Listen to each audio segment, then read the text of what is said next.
kami selaku pelaku usaha rental Palembang, Palembang dan Rental Indonesia juga termasuk Korendi, kami akan menuntut ada 4 poin yang tercantum di dalam tuntutan kami sebagai nasabah.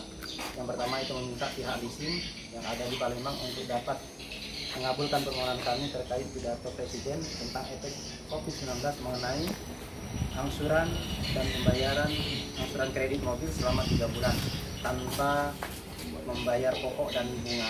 Yang kedua yaitu pada pemerintah setempat untuk dapat membantu permohonan kami kepada pihak tersebut apabila tidak mendengarkan. Yang ketiga itu apabila tidak mendengarkan aspirasi dari kami, maka kami akan melakukan demo di kantor DPR. Yang keempat itu tanggapan yang sangat baik dari beberapa leasing yang ada di Palembang, termasuk ACC, TAP, MTS, Adira. Ada 4 leasing yang sangat respon terhadap kami, dan satu yang sangat kami sayangkan yaitu dari pihak Buana yang sangat arogan menerima kami dalam pengajuan permohonan ini.